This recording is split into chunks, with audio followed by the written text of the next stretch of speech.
سلام تعنا بنا كورات ملكتنا فانا ميديا كوربوريشن انه نلوم دما غاشا حزنا لكم قرينا لنا فانا غاشا لو مانتي نواخم زبلو دما ايتطبو تحدثه اب هاغراو مخكر كوميشن وهاب قاليوم مسو من غورو صانحت كتكتاتل بخبر زعدمكم دما انا هلي محاري سناي مكتال لكم لكم هاغراوي مخكر كوميشن كابزطاش جميرو زسرحم سراحتي اب خلته محدار كتماتات تحاويسو او كلهم كللات كساب حز سرحم سراحتي انتي يمسلو كابزل دجمر ጥሩ እኔም በጣም አመሰግናለሁ እንዳልከው የኢትዮጵያ ሀገራዊ ምክክር ኮሚሽን ተቋቁሞ ስራ ከጀመረ ከካቲት 2014 ጀምሮ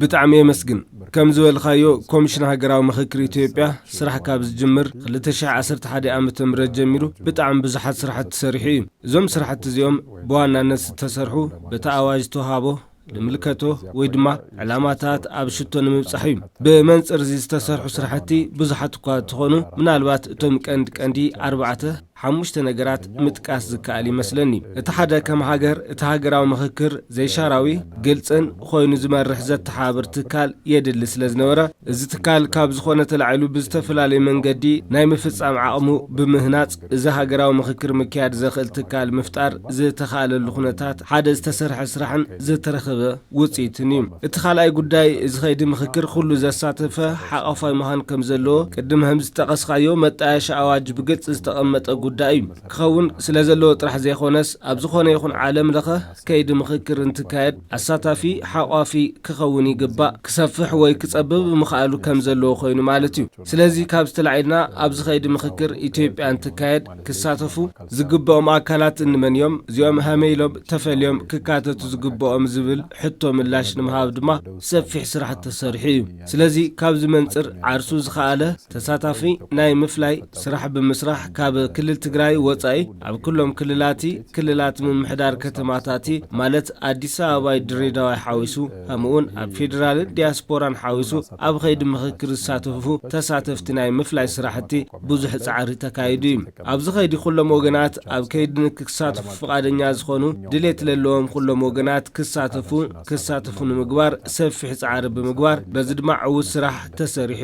ቅድም ከም ዝበልኳ ካብ ክልል ትግራይ ወጻእ ማለት እዩ እተሳልሳይ መሰረታዊ ጉዳይ ንምኽክር ኮሚሽን አየኖት አጀንዳ ኢና ንዘራረብ አበየኖት አጀንዳ ኢና ንነጋገር ታአጀንዳ ናይ መንዩ ዝብል ሕቶ መምላስዩ ዝኸውን ስለዚ በዚ መንጽር ኣብቲ መጣያሽ አዋጅ ብግልጽ ከም ተቀመጠ እቲ ምኽክር ዝካየድ መሰረታዊ ሃገራዊ ኣብ ልኾኑ ጉዳያት ክኸውን ዘሎ ትጽቢት ከም ዘሎ ኮይኑ ዞም ብጣዕሚ መሰረታውያን ሃገራውያን ዝበሃሉ አጀንዳታት ክንደዮም እንታይ እዮም አበዩ ክመጹ ዝግበኦም ዝብሉ ሰፋሕት ስራሕት ተሰሪሖም እዮም ስለዚ ካብዚ ብምልዓል ኣብ ክልል ትግራይ ወጻይ ካብ ኩሎም ክልላት ምምሕዳር ከተማታቲ በብርክ ዲያስፖራውን ሃሙ በብርክ ፌደራል ሰፊሕ ምትእኻብ አጀንዳ ተሰሪሑ እዩ ኣብዞም ህዝባዊ ኣኼባታት ጥራሕ ለይኾነስ እዞም አጀንዳታት ዝተኣከቡ ብቀጥታ ናብቲ ኮሚሽን ዝቐረቡ ብምውሳድ ቅድመ ሕዚ ዝተሳለጡ ምይይጣት ዝተኻየዱ መጽናዕቲ ምርምራቲ ብምክታት ሰፊሕ ዝኾነ ስራሕቲ ምትእኻብ አጀንዳ ተሳሊጦም እዮም ስለዚ ሕዚ ምቕራጽ አጀንዳ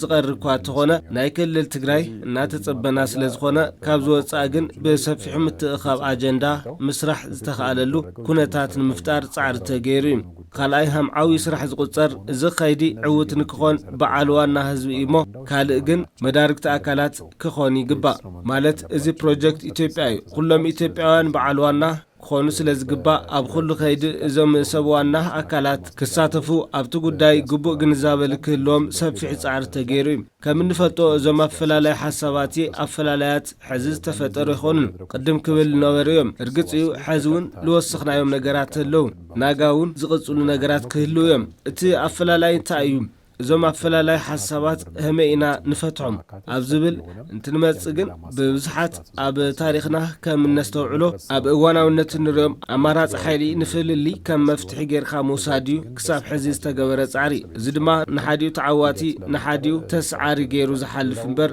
ዘላቕ ዝኾነ ውሕስና ልህበ ይኾነይ ካብ ታሪክና هم እንርድኦ ሕዚ ካብ ዘለው እዋናዊ ኩነታት ከም እንመሃሮ ማለት እዩ ስለዚ ካብዚኦም መንጽር ዞም ኣፈላላይ ሓሳባቲ ለምርዳይ በኣማ ኣማራጺ ሓይልተ ይኾነስ ኮፊልና ኣፈላላይና ላቕረብና ብስልጡን መንገዲ ተነጋጊርና ኣምርዳእ ንክበጽሕ ይግባእ ዝብል ተሓሳስባ በዓሉ ግንዛቤ ምፍጣር ቀሊል ስራሕ ኣይነበረን ዝተማልአ ግንዛቤ ምፍጣር ተኻኢሉ ምባል እኳ እንተዘይተኻለ ምክንያቱ ሕዝውን ብዕጥቃዊ ቃልሲ ዝኣምኑ ኣብ ዕጥቃዊ ቃልሲ ዘለዎ ወገናት ኣብ ምንቅስቃስ ዘለዎ ብምዃኖም ካሊለ ኣብታ ሃገራዊ ምክክር ብዘለዎ ምክንያት ኣይንሳተፍን ዝበሉ ወገናት ኣለዎም እዚኦም ምህላዎም እንተሓስብ ዝተማልአ እኳ እንተለይኮነ ምቅራብ ዝተረኣየሉ ካብ ዝሓለፈ ዝሕሸ ግንዛቤ ዝተተሓዘሉ ኩነታት ምፍጣር ስለዝተኻለ በዋናነት እዞም ተግባራት ተፈጺሞም ውጽኢት እውን ተረኺብሎም እዩ የተሟላ ባይሆንም ግን መቀራረብ የታየበት ከበፊቱ የተሻለ ግንዛቤ የተያዘበትን ሁኔታ መፍጠር ተችሏልና በዋናነት እነዚህ ተግባራት በስፋት ተከናውነው ውጤትም ተገኝቶባቸዋል። ጥሩ እንግዲህ ምናልባት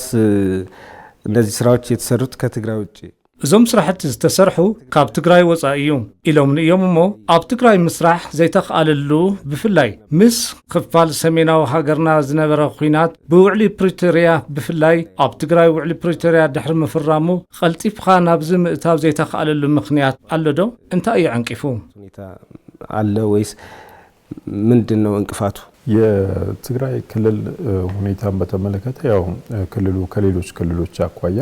የተለየ ሁኔታ ውስጥ እንደነበረና አሁንም በተለየ ሁኔታ ውስጥ እንዳለ ይታወቃል። ኩነታት ክልል ትግራይ ብልምልከት እቲ ክልል ካብ ካልኦት ክልላት ብልተፈለየ ኩነታት ከም ዝነበረ ሕዝውን ኣብ ብልተፈላለየ ኩነታት ምህላው ዝፍለጥ እዩ እዚ ማለት ክፉእ ኩናት ንኽልተ ዓመት ዘለቐ ተፈጢሩ እዩ እዚ ኩናት ከም ትብልኻዮ ብውዕሊ ፕሪቶሪያ ብስምምዕነት ደው ኢሉ ማለት ካብ ድሕሪ ኩናት ክፍጠሩ ዝኽእሉ ኩነታት ደው ኢሎም ወይ ምላሽ ረኺቦም ማለት ይኾንም ኩናት ጠጠው ምባሉ ሓደ ነገር ኮይኑ ማለት እዩ ስለዚ ብመንጽር እዚ ኮሚሽን ሃገራዊ ምክክር እቲ ከይዲ ተግባራዊ ምግባር ጥጡሕ ባይታ ለመፍጣር ዝተገበሩ ጻዕርታት ውጽኢት በዘይ መምጾም እዩ ሳብ ሕዚ እቲ ኸይዲ ኣብ ትግራይ ምክያድ ዘይተኻለ እዚ ታይ ማለት እዩ ካብ ስምዕ ፕሪቶሪያ ናብ ዝጀሚሩ እቲ ኮሚሽን ናይ ክልል ትግራይ ኣብዚ ኸይዲ ክካተት ክሳተፍ ጻዕር ክገብር ጸኒሑ ሕዝለ እዞም ጻዕርታት ላተተግበሩ እዮም ለሎም ስለዚ እዞም ጻዕርታት ብጣዕሚ ብዙሓት ስራሕቲ እዮም ለመስራሕ ዝተፈተኑ ኮይኑ ግና ክሳብ ሕዚ ብዘሎ ኩነታት ጥጡሕ ባይታ በዘይ ምፍጣሮም ማለት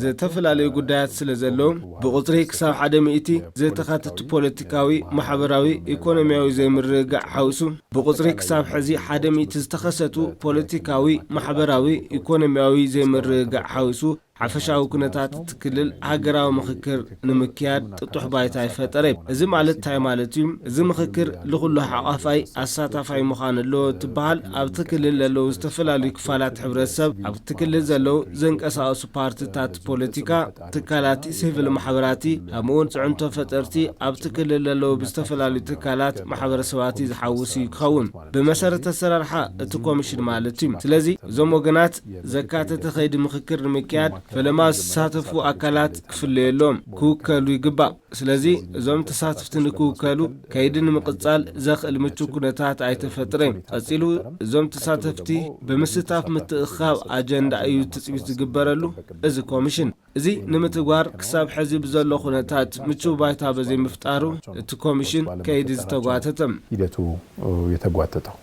ምናልባትም ከተለያዩ የህብረተሰብ ክፍሎች ጋር በትግራይ ላይ በተለይ የፖለቲካ ፓርቲዎችም ኣብ ትኽፋል ሕብረተሰብ ኣብ ትግራይ ብፍላይ ፓርቲታት ፖለቲካ እቲ ኮሚሽን ዘተ እንተካይድ ኣብ ዝነበረሉ እዋን ካብቶም ዘተታት ዝተረኸቡ ምላሽ ንቐጻልነት እውን ካብ ዝተሳተፍኩምዎም ክፋላት ሕብረተሰብ ታይ ይመስል እቲ ኮሚሽን በተደጋጋሚ ኣብ መቐለ ቶም ኮሚሽነር ሓዊሱ ምስ ፕሬዝዳንት ግዚያዊ ምምሕዳር ዘተታት ይካይዱ ነይሮም ግዚያዊ ምምሕዳር ወይ አዲስ አበባ እናመጸ ውይይት ይገብሩ ነይሮም ብዙሓት ስራሕቲ እናተሰርሐ ጸኒሑ እዩ እዞም ስራሕቲ እዚኦም ከመይ ይግምግምዎ ሲደረጉ እናስተውላልና በርካታ ስራዎች ሲሰሩ ቆይተዋል እነዛ ስራዎች እንዴት ነው የምትገመግሟቸው የትግራይን ክልል በዚህ በምክክር ሂደቱ እንዲካተት ለማድረግና ትርጉም ያለው ተሳትፎ እንዲኖረው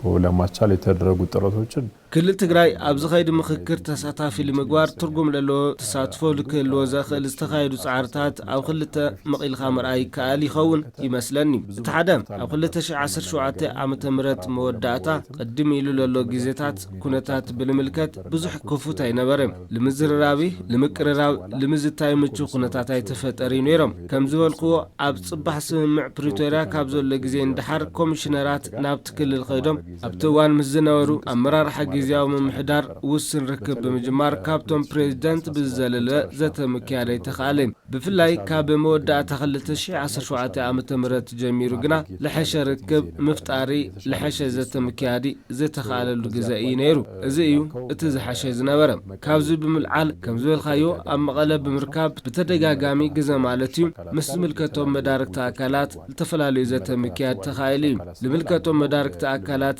ትብል ሓደ ናይቲ ክልል ግዚያዊ ምምሕዳር እዩ። ስለዚ ፕሬዚደንት ግዚያዊ ምምሕዳር ሌተናንት ጀነራል ታደሰ ወረደ ሓዊሱ ምስ ካቢኔኦም ሰፊሕ ምይይጥ ተኻይዱ እዩ ኣብቲ ጉዳይ። ካልኦት ድማ ብጣዕሚ ወሰንቲ ዝኾኑ ኣካላት ድማ ዘተተሳሊጡ እዩ። ካብዚኣቶም ዝጥቀሱ እቶም ፓርቲታት ፖለቲካ እዮም። ስለዚ ኣብቲ ክልል ልንቀሳቐሱን ኣብዚ ምክክር ክሳተፉ ድሌት ዘለዎም ፓርቲታት ፖለቲካ ብምዕዳብ ምይይጥ ተኻይዶም እዮም። ብመረፃ ቦርድ ዋላ ኣፍልጡ ዝተሰረዘ ይኹን እምበይ ሕወሓት እውን ኣብቲ ክልል ሓደ ጽዕንቶ ፈጣሪ ሓይሊ ከም ምዃኑ መጠን እቲ ኮሚሽን ምስ ሕወሓት እውን ዘተታት ኣካይዱ እዩ። ካብዚ ብተወሳኺ ናይ ሲቪል ሕብረተሰብ ማሕበራት ኣብ ትግራይ ዝንቀሳቐሱ ብዙሓት ትካላት ጥምረት እውን ኣለዎም እዩ። ምስኣቶም እውን ብተደጋጋሚ ምይይጥ ተኻይዱ እዩ። ኣብቲ ክልል ምስ ዝተፈጠረ ኩነታት ተተሓይዙ ዝተጣየሸ ፐብሊክ ዲፕሎማሲ ዝተባሃለ ትካል እውን ሰፊሕ ምይይጥ ተሳሊጡ እዩ። እቲ ማሕበረሰብ ሓዊሱ ዝተፈላለዩ ማሕበራት ማሕበር ደቂ ኣንስትዮ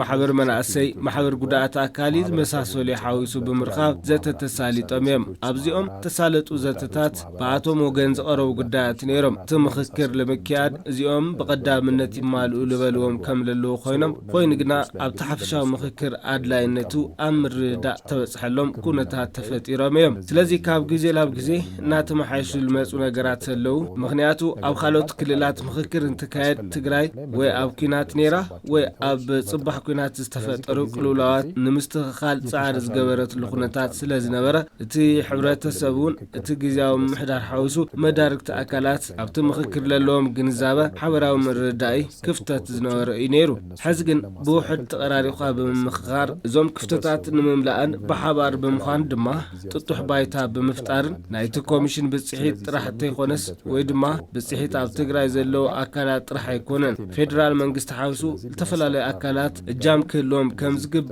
መጠን ኣብዚ ሓበራዊ ምርብራብ ብምግባር ልሐሸ ምቅራብ ምፍጣር ተኻኢሉ እዩ። ኮይኑ ግን ክሳብ ሕዚ ብዘሎ ጭቡጥ ኩነታት ብዋናነት ዝድለ ትግራይ ተሳትፍቲ ክትውክል ናይ ምግባር ኣጀንዳ ክትህብ ናይ ምግባር ስራሕ ግን ክሳብ ሕዚ ጻዕርታት ዘለዉ እኳ እንተኾነ ዘይተሳኽዐ ኩነታት እዩ ዘሎ። ሕዚ ለእዞም ጻዕርታት እዚኦም እዮም ተጠናኺሮም እናቐጸሉ ዘለዉ። ኣብ ቀረባ ግዜ ንፕሬዚደንት ግዚያዊ ምምሕዳር ሓዊሱ እቲ ኮሚሽን ብደብዳቤ ዘሎ ኩነታት ንከፍልጡ ዝሕብር ጻውዒት ኣቕሪቡ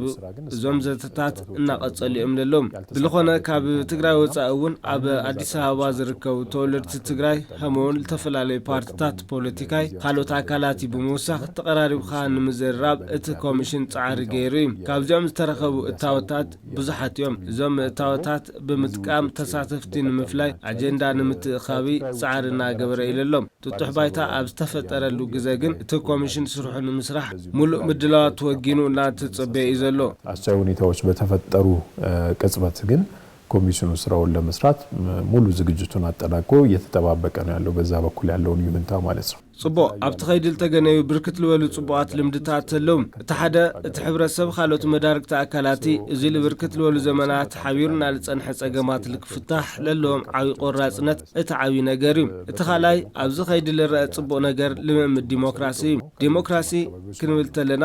ናይ ሓቋፋይነቲ ተሳታፍነቲ ሓሳብካ ብነጻነት ናይ ምግላጽ ዝብሉ ጉዳያት ለካተተ እዩ። ስለዚ ካብ ምፍላይ ተሳተፍ ጀሚርካ ዘሎ ኸይዲ ተሪእኻዮ ከምዚ ዝበሉ ናይ ዲሞክራሲ ጅማሮታት ልተረኣየሉ ብምዃኑ እቲ ሓደ ጽቡቕ ጅማሮ እዩ። ብሓደ ወገን ሰባት ናይና ሓሳብ ይውክልና እዮም፣ ሓሳብና ይገልጹልና እዮም ረብሓና ክሕልውና እዮም ዝበልዎም ሰባት ብጣዕሚ ግልጽ ብልኾነ ከይድታት ክመርጹ ክውክሉ ይልተገበረሉ ኸይዲ ሓደ ጽቡቕ ጅማሮ እዩ እቲ ካልኣይ ነገር ብፍላይ ኣጀንዳ ምትእኽኻብ ወቕቲ ዘሳተፉ ዝተፈላለዩ መዳርክቲ ኣካላት ሕብረተሰብ ሓዊሱ ማለት እዩ እኒሄው ልብልዎም ጸገማት ክንነጋገረሎም ኣጀንዳታት ክኾኑ ይኽእሉ እዮም ዝበልዎም ሓሳባት ብነጻነቲ በለይ ዝኾነ ይኹን ገደብ ልገልጽሉ ኩነታት ምፍጣሩ ብጣዕሚ ጽቡቕ ጎኒ እዩ ምናልባት ከምቲ ልበልኻዮ ዝተፈላለዩ ኣይለዓል ኢልኻ ዝድምደመሉ እኳ እንተለይኾነ ግና ሓደ ግዜ ምልዓሉ ጥራሕ ከም ነበሩ ዝቁጸሩ ነገራት ኣለዉ ሱቕ ኢልኻ ወይ ብዝኾነ ኣካል ጽዕንቶ ምኽንያት ወይ ሌላ ዓርስና ሳንሱር ስለንገብር በብዙሕ ምኽንያታት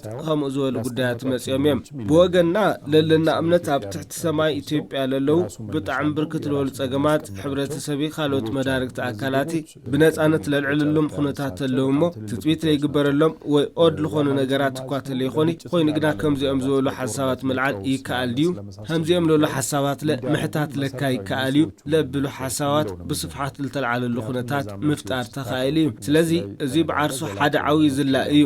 ማለት ጸገማትና ንምፍታሕ እንድሕር ተደልዩ መልዕሊ ጸገማት ዝኾኑ ነገራት በለይ ምሕረት ምልዓል ስለለድሊ እዚ ለለ ድፍር ኢልኻ ምልዓል የድሊ እዚ ድማ በለይና ዝኾነ ይኹን ኣካል ኢድ ኣእታውነት ጽዕንቶይ ብነጻነት ምክያድ ምኻሉ ብዓርሱ ዓብዪ እዩ ስለዚ ኣብዚ ኸይዲ ከምቲ ልበልኹኻ ዝተፈላለዩ ክፋላት ሕብረተሰብ መንግስቲ ሓዊሱ ዝተፈላለዩ ውድባት ፖለቲካ ዝተፈላለዩ ትካላት ማሕበራት ሓዊሱ ብርክት ዝበሉ ኣካላት በቲ ኸይዲ እናሓለፉ ብምዃኖም እዚ ኣብ ቀጻሊ ልህነጽ ልምምድ ዲሞክራሲ ብዓርሱ ዓብዪ ግደ እኒሄዎ ብምኽክር ጉዳያትና ንምፍታሕ ኣብ እንገብሮ ኸይዲ ድማ ብጣዕሚ ጠቓሚ ዝነበረ ኸይዲ ኢልና ንሓስብ የራሱ የሆነ ኦሪጂናሊቲ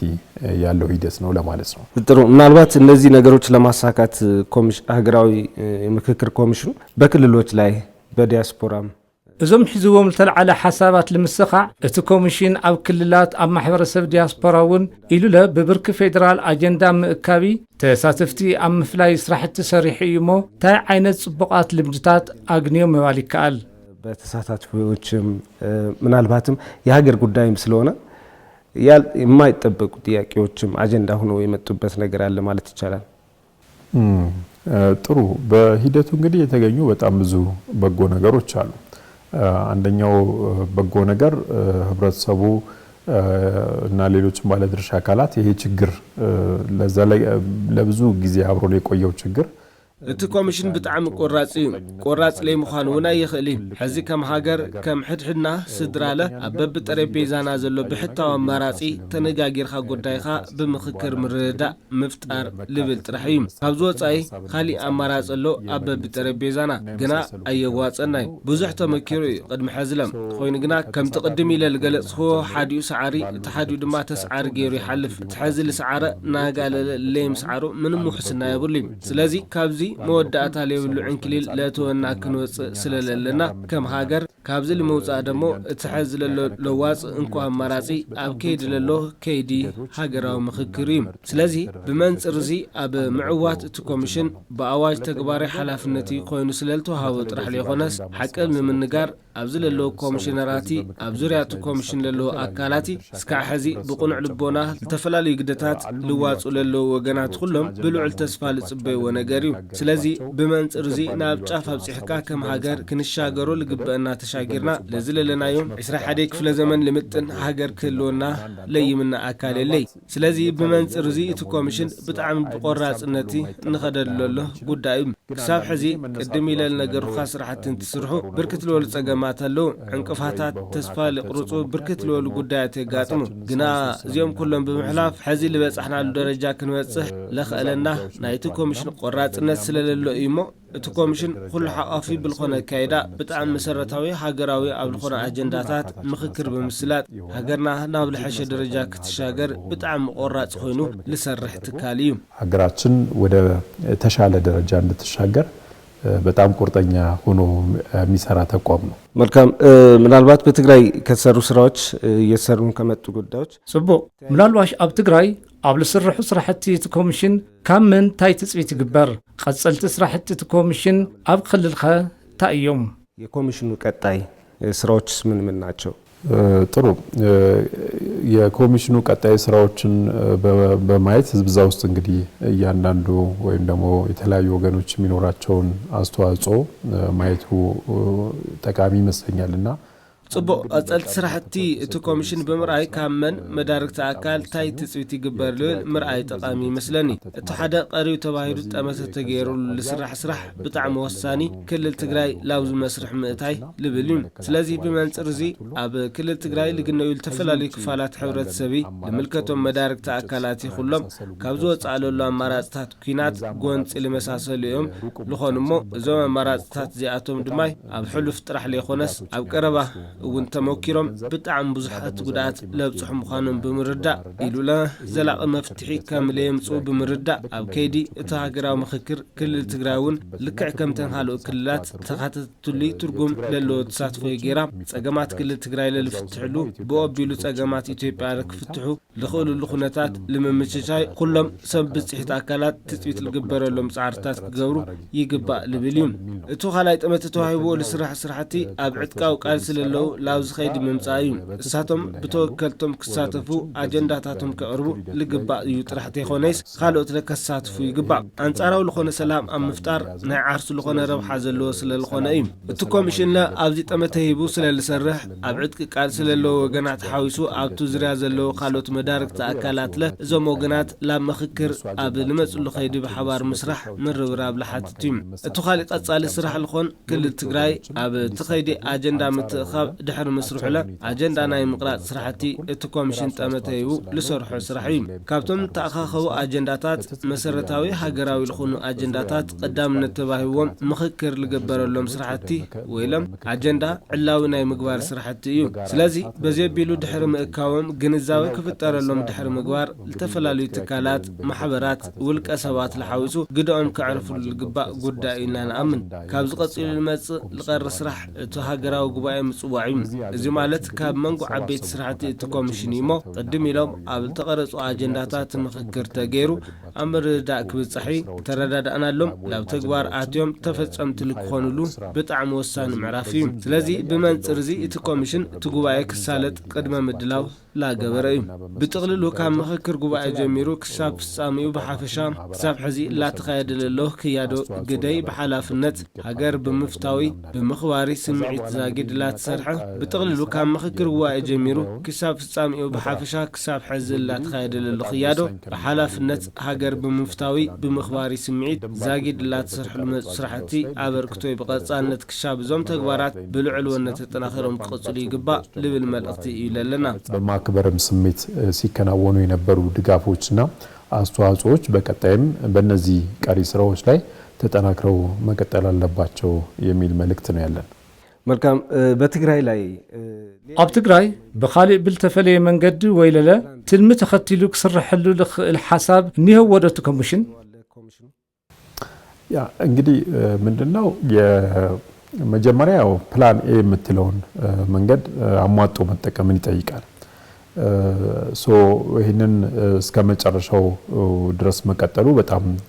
ጠቃሚ ነው የሚሆነው። تأيو خم تلمود تقدماي تلميلخا لغمتقايو منقدي تنفيفا متقامي لحتت سلازي ازيك شاب مجرشا متقام ادلاقي السوعس وتخون طالقين باي خالي اماراتي ويلا لبز منقدي تتخيد لي بالحساب كمت سلخل سلازي كشاب حزي اب خالوت كللات لبل تخدلو منقدي اب تقراي للا تسالت لقنا هم لفلت اب كل تقراي يمحادر للو جزياو محدار يمو تجزياو محدار كشاب حزي بللو مساقراو مخكر كوميشن زاقيد اب لكايدو زتتات ازي خيدي مخكر قصلا يخليلو ملاش لها بالخونتات يلي سلازي تسويت الجبرلو قداي زي هاجراو مخكر بحدا مستكوميشن حابيرو ككايدي لبليم اتحدا سويم اتخلاي اتحزل له جزاو محدار مسمنقس فيدرال بالبصح لسو معنات مسرت اتحدا هاجراو مخكر لكايد العدل ممچاو لبليم اتحدا حلافنت له سويم سلازي زو حلافنت تواصيو كل تግራይ له لك كمتن خالوت ኢትዮጵያን ወገናት ኣብዛ ሃገራዊ خيد كتساتفيا ኣብ ልብል ይዓዊ ጠመተ ተዋሂቡ ላትሰርሐለሎም ምናልባሽ ተአማራጭ ሱዕጾ ምዃኑ ምስተረጋገጸ ካሊ አማራጭ ታይህሉ ተባሂሉ ክልል ትግራይ ለተሳተፈሉ ትሕቆፈሉ ታዓይነት መንገድታት ይህሉ ተባሂሉ በቀጻልነት መሕሳብ እትልሐሸ ክኾን ይኽእል እዩ። የትግራይ ክልልን በሚያሳትፍና በሚያካትት መንገድ ምን አይነት መንገዶች ይኖራሉ የሚለውን በቀጣይ ማሰቡ የተሻለ ሊሆን ይችላል። አመሰግናለሁ። ምናልባት አህዛዊ ወይም ቁጥራዊ ብጣዕሚ መስግን ምናልባሽ ብቁጥራዊ መረዳእታ ለምግላጽ ተተኻኢሉ ክሳብ ሕዚ ኣብቲ ጉባኤ ብዛዕባ ዝተሳተፉ ዛጊድ ኣብ ማሕበረሰብ ዲያስፖራ ብልተሰርሑ ስራሕቲ ክንደይ ኢትዮጵያውያን ተሳቲፎም ነገር ቁጥራዊ መረጃዎች ካሉ በመጨረሻ ብናካትት ደስ ይለኛል። ጥሩ እንግዲህ እስካሁን እንዳልኩ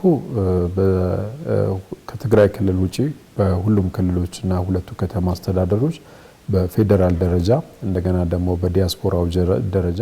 ጽቡቅ ከምቲ ለልካ ዛጊድ ብልተሰርሑ ስራሕቲ ካብ ኣብ ክልል ትግራይ ወፃኢ ኣብ ክልተን ምምሕዳራት ከተማይ መላእ ክልላቲ ብተወሳኺ ብብርክ ፌደራል ማሕበረሰብ ዲያስፖራ ተሳተፍቲ ኣብ ምፍላይ ዕውት ስራሕቲ ተወጊኑ ካብዚኦም ኣካላት ደለ ኣጀንዳ ክተኣኸብ ክኢሉ ኣብ ከይዲ ምፍላይ ተሳተፍ ዘላ ኣብቲ ጉባኤ ዝሳተፉ ኣብ ምፍላይ ስራሕቲ ክሻብ ሕዚ ብልተሰርሐ ከይዲ ካብ 4000 ክሳብ 4500 ዝኣኽሉ ኣብቲ ጉባኤ ክሳተፉ እዮም ተባሂሉ ትፅቢት ይግበረሉ ብኸመይ መንገዲኦም ክሳተፉሉ ብልግና ገና ላ ተሰርሐሉ ኢሎም እቲ ጉባኤ ክካየድሉ ልኽእል መስርሕ ለ ክስራሐሉ ስለልግባእ ቤት ምኽሪ ኮሚሽን ኣብዚ ስራሕቱ ኣብ ምዝዛም ይልግነብ ስለዚ እዞም 4500 ተሳተፍቲ ብኸመይ ልበለ ገባዊዮም ክሳተፉሉ ብል ብቅድሚት ምስተወሰነ ልረኣይ ጉዳይ እዩ ክኾን ስለዚ ከምዚ ልበሉ ክያደታት እዮም ተሳሊጦም ንባልዩ ብመንፅር ኣሃዛዊ መረዳእቶም እነዚህ አይነት ሂደቶች ናቸው እስካሁን የተመጣባቸው ለማለት ነው ከቁጥር አኳያ ብጣዕሚ የመስግን ኣነለ የመስግን ክቡራት ተመልከትና ምስ ኣይተ ጥበብ ታደሰ ወሃቢ ቃል ሃገራዊ ምክክር ኮሚሽን ገበርና ጻንሒትኩም ምክትታል ጻንሒኩም ዝነበረና ጻንሒት ነዚ ክትከታተሉ ጻንሕኩም ይመስል ነይሩ ማለት እዩ ብርክት ዝበሉ ነጥብታት ኣምልግናኩም እምነተ እዩ ኣብ ቀጻሊ ብኻሊ ጋሻ ክሳብ ንራኸብ ኣብዚና ክንሰናበተኩም ኣሰናዲ ብምቕራእ ሃይላይ መሓሪ ሓቢረኩም ጻንሒ ነይረ ሰላም